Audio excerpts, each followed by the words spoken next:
Welcome to Broad Eye, the podcast that explores knowledge gaps in ophthalmology and eye care.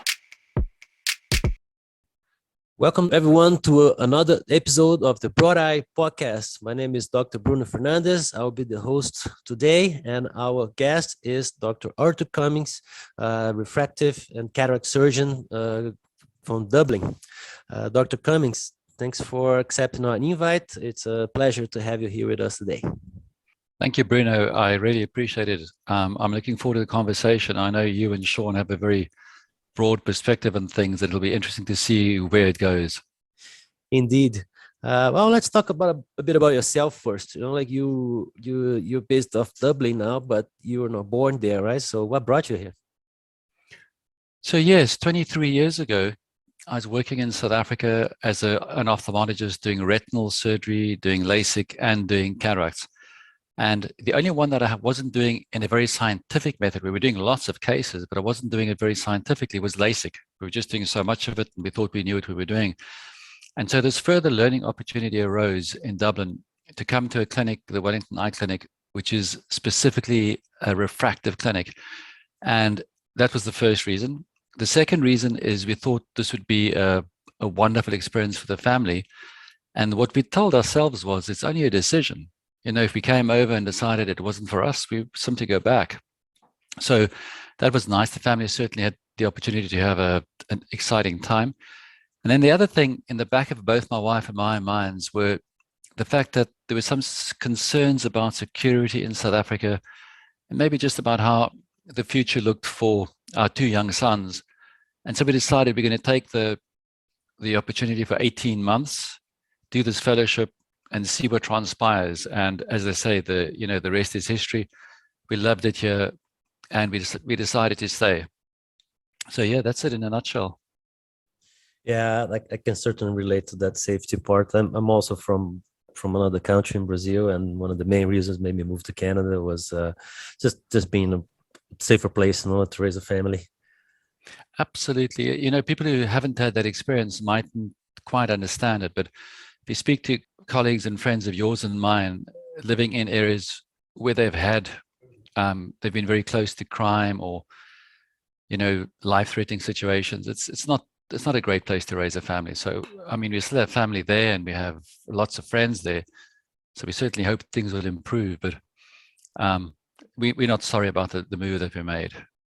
And another thing that changed in your life, it seems that you are part of one of the few percentage of ophthalmologists that also have some sort of entrepreneurial experience and gets involved in the development of new technologies. Do you like to talk a bit about that? Yeah, I think so. A very good friend of mine was the senior partner in the practice in South Africa. And he said to me one day, you're very enthusiastic. And he said, give it 10 years and you'll be bored like everyone else. And I thought to myself, no. My parents worked way too hard to put me through college, and I've got to make sure I'm not going to remain bored. And I think that decision was one of the best things I could have done, because the one thing that keeps you really interested in your day-to-day job is when you have additional things riding on the back of it, like you're busy with a study, or you're looking at a new product or a new device. It just keeps things really exciting. So with companies, I've worked with a number of companies along the way. There's some things we've done along the lines of developing nomograms for the laser that I use, called the Wellington nomogram. And then I've been on a number of medical advisory boards that are involved with laser vision correction or IOLs and diagnostic technologies. And as I say, I just really enjoy that because it keeps you thinking, it keeps you on your toes. And then personally for me, when I'd done the fellowship here in Dublin and eventually got back to doing cataract surgery, I'd sort of forgotten that cataract surgery wasn't refractive surgery. So I was really disappointed with the refractive results we were getting on cataract surgeries in patients that had previous laser. So we decided to think it through really carefully, and a colleague and I, also an ophthalmologist, developed a protocol with a new device that we put together with ray tracing, and started a company called ClearSight, and got some parastatal support, and eventually were allowed to spin it out into a startup, and eventually one of the corporates acquired it from us. And we're hoping at some point we'll see it in our office one day as a finished product. But that project took us 5 years perhaps, and on a daily basis we were excited by small little breakthroughs, or you were kept very alive by bumping your head. With many of these projects, that they're 2 or 3 times a year you think the project is dead. So it really keeps you alive. So yeah, I've always enjoyed that role. Yeah, I think having like that different perspectives, it really helps us put in someone else's shoes. Really, sometimes people think that maybe the life of a businessman it's easier than the life of a doctor, and businessman thinks the life of a doctor it's easier. But once we've done both, we know that there's no easy way, right, to get things done. Isn't that right? That's absolutely right. There's as much to learn about business as there is to learn about ophthalmology. Or medicine. It's a massive field. And you've been a member of a board of directors at Alcon, if I'm not mistaken. And I'm just curious, like, what it means exactly, like, to be the member of a board. Like, I mean, I guess like you're there because of your knowledge, like, and your experience as a doctor.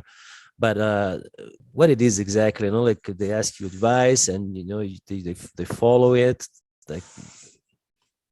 Yeah, that's a super interesting question, Bruno. And it's one that I never would have expected ever to have been asked, because, you don't expect as an ophthalmologist to land up on a board of directors. First of all, let me tell you where it started, is being on medical advisory boards. I often went to them in a selfish way, in fact, to learn.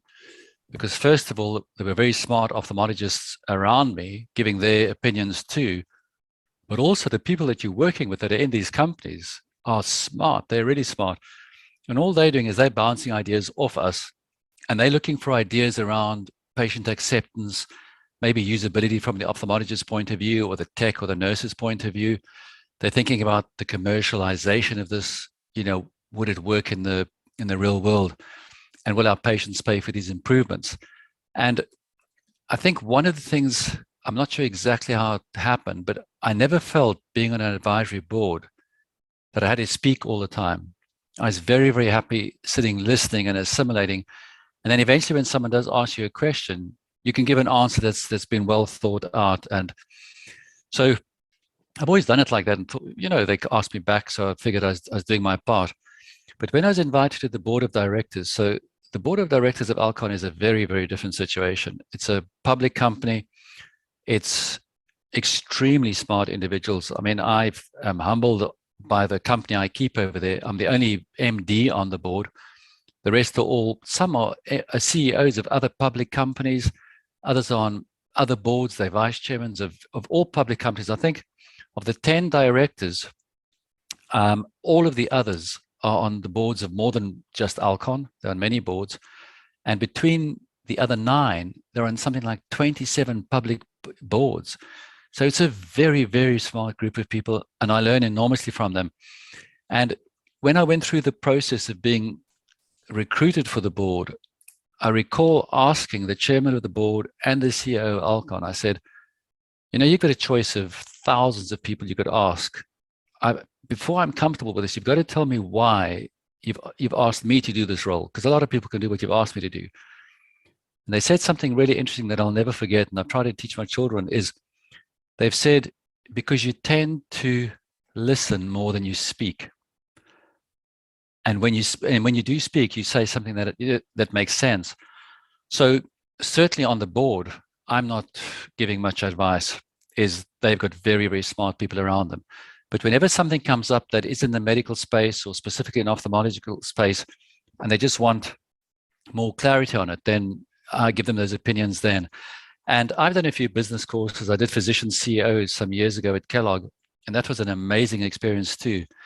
So incredibly, on occasion, some of my learning that I picked up there, and I'm very interested in current affairs, not politics, but more in business and what the markets are doing and what's happening in innovation. And so I would sometimes have a point of view, which when I say it, I think, my word, should I be saying this in this company? And then suddenly someone looks at it and says, wow, yeah, we should have thought about that.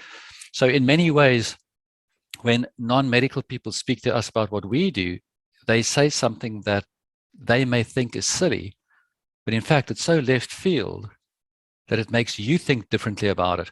So it's a super experience. I'm really enjoying it. It's fabulous. I'm learning every time I have a meeting with a board. Yeah, that must have been a really enriching experience indeed, and it's good words of advice there for audience. Like, I mean, listen more, and only speak when you have sure that what you add, what you're going to add. Like, I mean, it's really solid.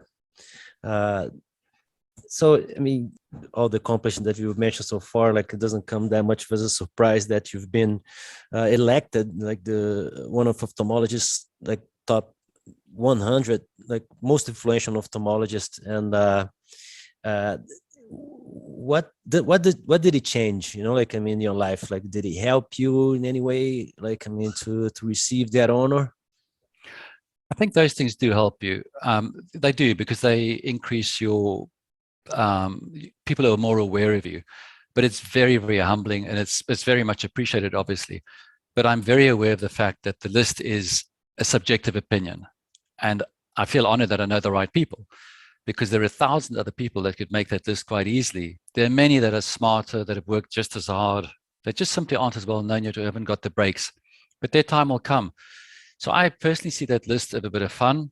I think it's given ophthalmology its own list of people to inspire the rest of us.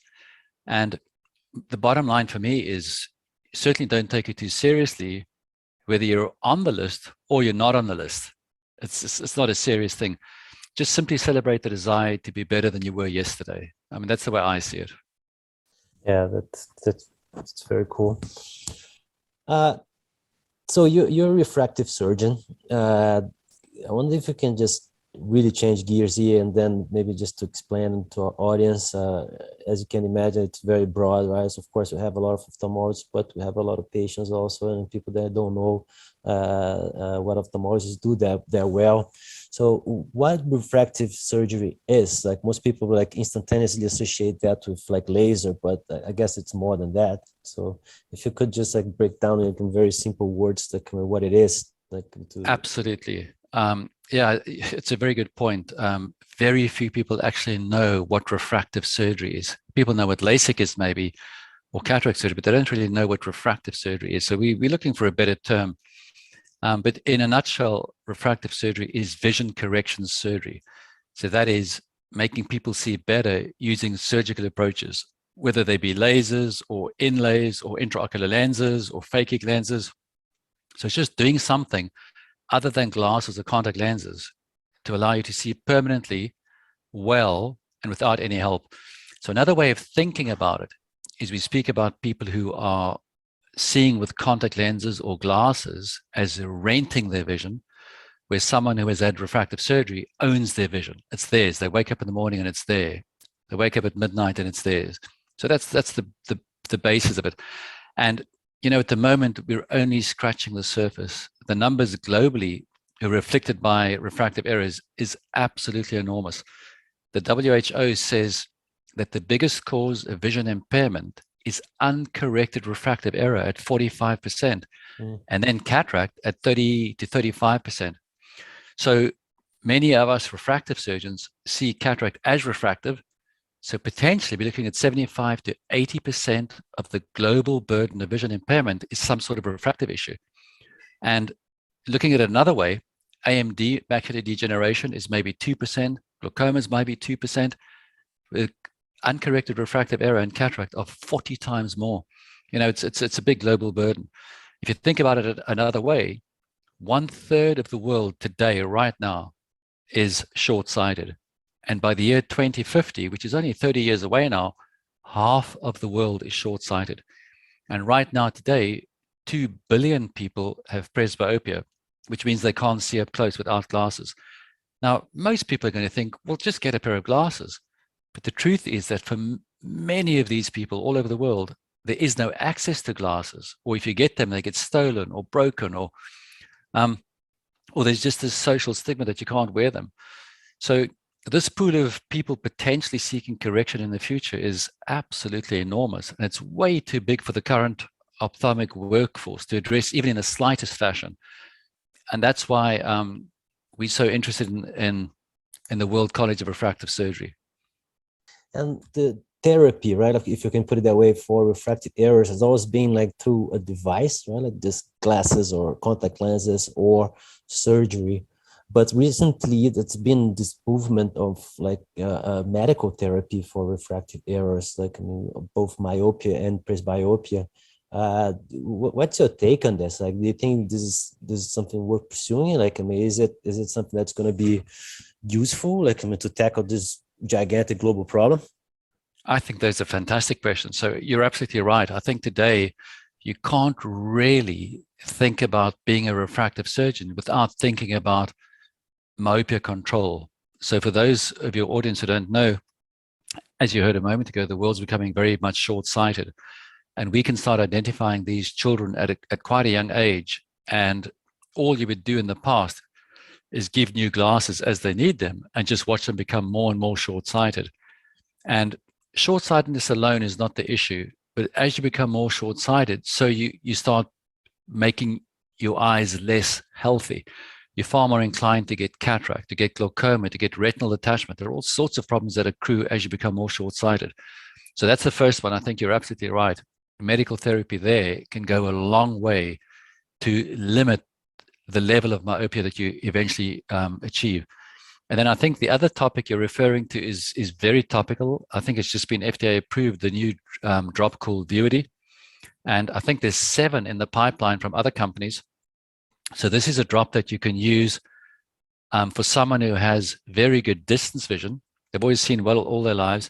And then in their mid-40s, somewhere around there, they start struggling to read. And now they're looking for reading glasses.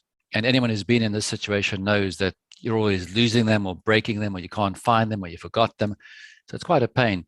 And what these drops do is you put the drop in your eye, and for the next number of hours, depending on the concentration of the drop, you might get 3 hours, you might get 6 hours, you might get more. But it allows you to see up close without really losing anything for distance. So it makes you think you're young again. Someone who's 50 can use these drops and they might think they're 35 again in the way their eyes are working. So I think what that's going to do is, I personally think it's going to absolutely make people aware that there is a way to improve your eyesight that is not a pair of spectacles. And I think for many people, that's going to be an eye opener. People have always known with LASIK, LASIK's well known. And so with LASIK, people know you can correct someone who can't see far. You can correct their distance vision. But very few people, even those who've had LASIK done, actually know you can treat an emmetrope and make one eye slightly short-sighted and give them blended vision. So it's not remotely as well known.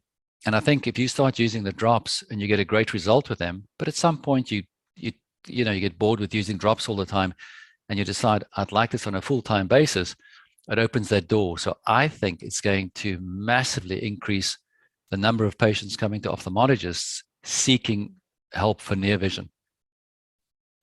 Yeah, no, I agree with you 100%.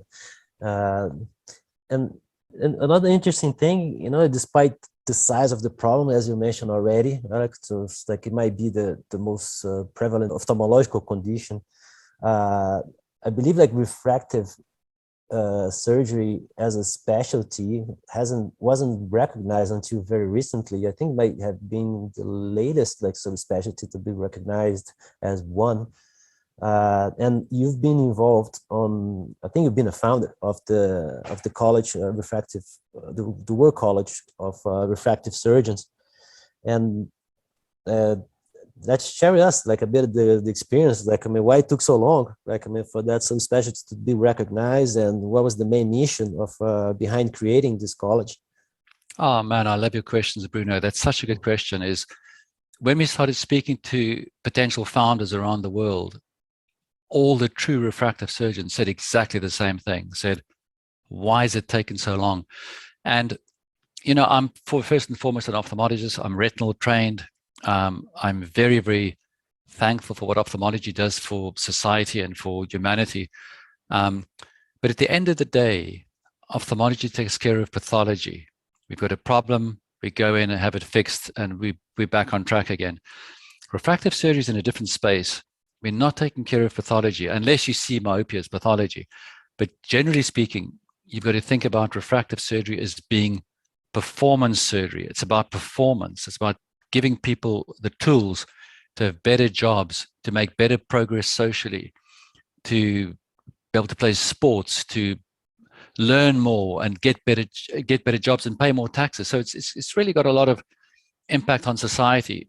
But when you have pathology, your mindset's all about avoiding loss. You just want to prevent loss. That's all you want to do. Where refractive surgery is all about achieving gain. And there's a very well-known behavioral economist, he's won the Nobel Prize, Daniel Kahneman, who speaks about loss aversion theory and explains to you very, very nicely how all of us have this bias towards we prevent loss, or we see the prevention of losing something as being much more important than the potential of gaining something. So that's why refractive surgery is so different. First of all, you're in this performance space. Second thing is you're working on people who have alternatives. They can wear glasses or contact lenses. They just don't want to wear them anymore, but they can to function. They're very demanding because they're paying out of pocket. You cannot make simple mistakes or silly mistakes. You've got to be on top of your game. When you do a refractive lens exchange or a custom lens replacement, of course, you need to be able to deal with the complications, but you're not even thinking about the complications because you've got to be at that level of consistently good surgery that you now are far more concerned with, have I chosen the right lens and am I going to hit target? So I think those are the key things that make it so different. And with all respect to all the societies I belong to a huge number of societies around the world, is the refractive part of the societies has always been almost an afterthought. You know, it's for the guys who don't want to do other things. They sort of land up doing refractive.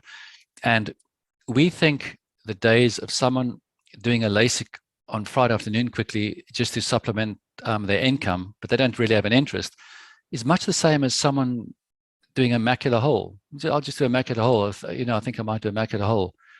It doesn't work like that. Why do we think it's okay for people not to take refractive surgery seriously and then go and do surgery on young people who are economically active, who by the very nature of them looking for surgery are trying to improve themselves? And that's okay to have someone who's not really interested and who's just there for the fun. That's okay. But if we had to go and do a case, obviously we wouldn't, but a case like a macular hole or a retinal detachment, without the necessary training and mindset, it would be absolutely frowned upon. You'd probably be disbarred, So I just don't get that. So the people who've got involved in founding the college are very aware that refractive surgery needs to be its own specialty. If you think that refractive surgery has already achieved what it can, then the college is not for you. But if you're someone who thinks, oh no, refractive surgery is scratching the surface. At the moment, we're treating some people who can afford it. But heavens, if we get this thing right and we treat many, many more of those who can afford it, but also millions more who can't afford it and who've never thought about it, now we start having an impact at a grassroots level, and you change the course of humanity. So it's got that kind of potential. And it's so interesting that if you meet someone at a social gathering and someone says to you, what do you do for a living? And you say, I'm an ophthalmologist. 9 out of 10 times, the first question they ask you is, do you do LASIK? So the general population are aware of the value of a vision correction, but amongst our colleagues and amongst optometry is, we've got work to do to convince them about how effective it is. So those are the key reasons. Yeah, and then you touched on something there that it's exactly my next question, because like the college that was founded, it is not only an accrediting or regulating body. It also helps, right? Like, I mean, people, and you do have some programs, or at least have the goal to help more people have received the benefits of refractive surgery, and instead of like seeing that more as a luxury for a few. Absolutely. So one of the major problems, my oldest son, he is doing ophthalmology at the moment, and in Ireland, it's a 7-year course after 7 years of medicine. So it's his 13th year of 14, and he's going to come out of the 7 years a very, very accomplished ophthalmologist, but he won't have the faintest idea of anything refractive. Not seen a multifocal, not seen a toric, not done a LASIK, not seen a PRK, not seen an ICL, doesn't manage dry eye the way a refractive surgeon does, doesn't have the skills yet of speaking to a patient who is entrusting their vision and their future to you. So we need to train young doctors to become refractive surgeons, and there aren't that many opportunities, and partially we to blame. As refractive surgeons, most are in private practice. So if a young doctor comes and says, I want to spend time with you, people are often reluctant because they think this person might become competition once you've trained them down the road. And we don't see it that way at all. We think the more well-trained refractive surgeons there are, the more the field is going to grow. Look at the problem in front of us. We said there are 2 billion presbyopes. There are 30% of the population is myopic. There's so much work to be done. In my lifetime, and certainly in the next lifetime, we won't get to the point where the world is seeing without spectacles. That's not going to happen. But we need to make an impact. Yeah, no, most definitely. So what does it take, like, to join the college? Do you need to be an ophthalmologist, and then do you need to have like some specialty training in refractive surgery, or is there opportunity for people that are not so well trained, like, to help anyhow? No. So even though, so what happened with establishing this as a specialty, it's still in its infancy. It happened on the 2nd of July this year. The company was formed. It's a company that's currently based in the US. It can move anywhere down the road, but the US is a very good place to set up these sorts of corporations. It's a public benefit corporation, which means you can make decisions down the road that are not purely financial decisions, but you can make decisions that are good for the company and good for the beneficiaries of the company. So there are 90 founders or 93 founders. All of them are leaders in refractive surgery on a global basis. They come from 32 different countries, and the minority comes from the US. So it was always a vision to make this not a US-based organization, but a global organization. And so the next step now is, so the founders have a founders meeting coming up soon, and that's when we start putting ideas together. We have many ideas of how we think it can happen and many structures, but now that we have 90 founders on board, we have to sit and see, how do we put the curriculum together? We have lots of ideas. We have lots of work done already. How do we accredit surgeons? How do we accredit facilities? How do we certify people? And then the other arm, as you alluded to, is all about impact. How do we measure impact? So one of the world's foremost investors is a man called Ronald Cohen, who in fact was knighted. And he founded one of the first VC companies in the UK. In the last 10 years of his life, he has spent educating people about impact investing. And this is why many companies today have much more than just the shareholders' interest at heart. They've also got to look at, what are we doing for the environment? What are we doing for those who are, who are not quite as fortunate? So it's a very good idea that people are starting to look wider and how can they do more good. And so with the impact part of this, it's a very good way to fund the college and to fund the projects you're doing. So the way we see this working is having the ability to go into an area and treat lots of people. The way you would do a cataract camp, treat a lot of people for their vision correction issues with doctors who are busy training. They're ophthalmologists. So to be a member of the college, you've got to be an ophthalmologist. So it's not a shortcut by any means. This is on top of ophthalmology. So you've done your residency.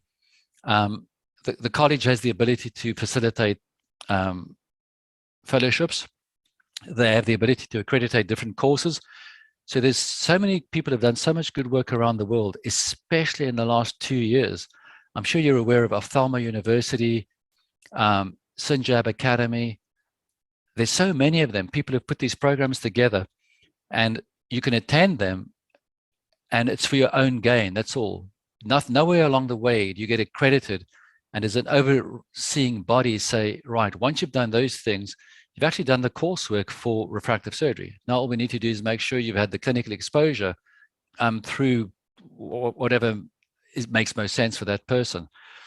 And then, so that's the College of Refractive Surgery. There's a second arm to it called the Visual Freedom Foundation.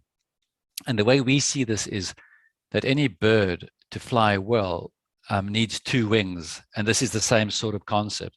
On the one side, you've got the tools needed to train more refractive surgeons, to have the right mindset, to have the right tools and skill sets to do refractive surgery. And then on the other hand, with the Visual Freedom Foundation, this is an avenue where you can work with charities and you can raise funds, and you can now start doing charitable work all over the place. And one of the visionaries is Roger Zaldivar from Argentina. And Roger had a very nice idea, and he said, we keep on thinking about doing this work only in developing countries, but each of us, even if you're living in Canada or Ireland, I mean, in my own clinic, there would be people who live within a 5-kilometer radius of my clinic who couldn't afford to come to the clinic. So don't have vision correction on their radar. And if refractive surgeons collectively, and this is part of what the college wants to do, is on a monthly basis, every member of the College of Refractive Surgery treats one person per month from the community who someone's identified as a young, good prospect for football or for soccer or for tennis or for whatever. Then you start getting the goodwill too, and people start seeing what the value of refractive surgery is. So we think we can have an impact both in the developing world, but also in the developed world, in our own cities that we live and work in.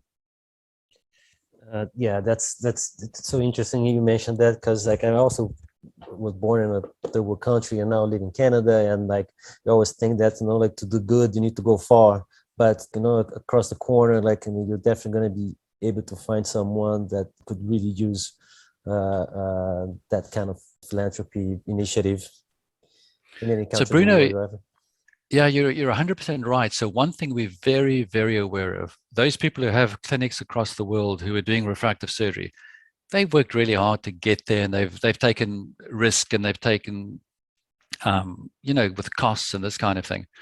So the last thing we want to do is go into an area where there is a refractive surgeon who is running their practice with patients who are paying, and then go in there and treat all the patients at no cost. That's not the idea whatsoever. So we want to try and help everyone run an effective practice. But what we want to do is help those who are never, ever going to have the access to refractive surgery. So in many ways, it works well, because you first of all get the training for the doctors who are learning. But the second thing is you're enriching these people, you're changing their lives. As I said to you earlier, it changes their lives. If you've been involved with refractive surgery, so many patients would say to you, it was life-changing. Besides getting married or having a baby, this was like the thing that changed my life most. So we've got to do more, to look back one day and realize that we might have treated 50,000 people, but it's a very small impact that's all you've done. You've treated people who had access to, it was a luxury and they could do it, they could afford it. I don't think that's how we want to be remembered. I think for this era in time, where technology is as good as it is, where industry is very happy to work with us, where there's so much money in the world that can be put to good use in terms of philanthropy, it wouldn't be right for us to, in 50 years' time, still see that the penetration of refractive surgery is less than 1%, and people are still walking around not seeing because of the social stigma of wearing glasses where they happen to be. So, yeah, we really want to try and be good ancestors. That's the bottom line. I want to be a good ancestor, that when you look back one day, what we've collectively done has changed the course of many people's lives. Indeed. Dr. Cummings, so we're almost wrapping this up. I'd like to ask you one last question. So as we mentioned already, when we think refractive surgery, most people think laser, and it has indeed been the most used way to fix the refractive error, surgically at least. So if for people in the future, like, do you see any new technology coming and eventually replacing laser as a way to fix the refractive error? Yeah, there's some very interesting things in the pipeline. So whether they'll achieve what we think they may is a different story. But the one that's very exciting is something called refractive indexing. And it's where you use a laser, but all this laser does is it changes the refractive index. So for those of your listeners who aren't optically minded, what LASIK does is LASIK changes the shape of the cornea, the front of your eye, and that's what focuses the light differently. So it changes the shape, and if you measure the eye on a device that measures the shape, you'll see the shape change. But refractive indexing removes nothing, so the cornea doesn't get thinner where you remove tissue, and it doesn't change the shape. It simply changes the breaking power, the refractive power of the corneal tissue. And I mean, it sounds remarkable. It sounds like the safety profile will be absolutely enormous. I don't know exactly what range it could treat, but in the early papers and studies that I've read, they're getting effects both for presbyopia, getting rid of reading glasses, and for correcting myopia. And that just sounds amazingly exciting. You're basically doing nothing to the cornea surgically. You're just changing the refractive index of the cornea. That is really science fiction. Yeah, very cool. It's ophthalmology is so interesting, right? Like, I mean, I'm a bit biased, obviously, because that's the specialty that I'm more exposed to. But it's just crazy, like, I mean, how much and how fast like it evolves. It's been about 10 years that I haven't practiced, and like, I mean, the things that people do nowadays, it really sounds like science fiction compared to what I was used to during my training. That's amazing, Bruno. So as ophthalmologists, we just take it for granted because you grow with the innovation.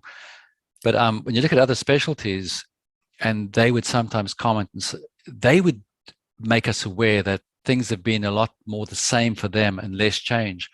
But another place that's been fascinating is working with companies, with industry. And there are many people in ophthalmology today who were in ophthalmology 20, 30 years ago. And because of the way they did in their business careers, they were headhunted by companies outside of ophthalmology. And then one day they get back into ophthalmology again.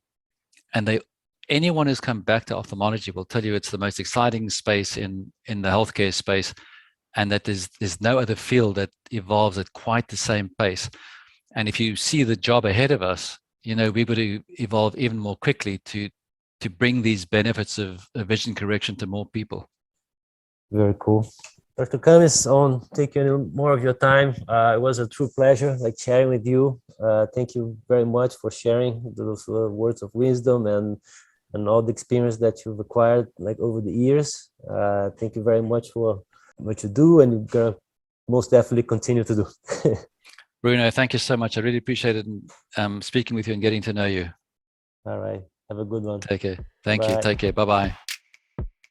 And that concludes today's episode of the Broad Eye Podcast. If you enjoyed this episode, please be sure to subscribe on your favorite podcast platform. Of course, ratings and reviews are always welcome. And you can certainly share this episode with any of your colleagues or friends who might enjoy it. Thanks for listening.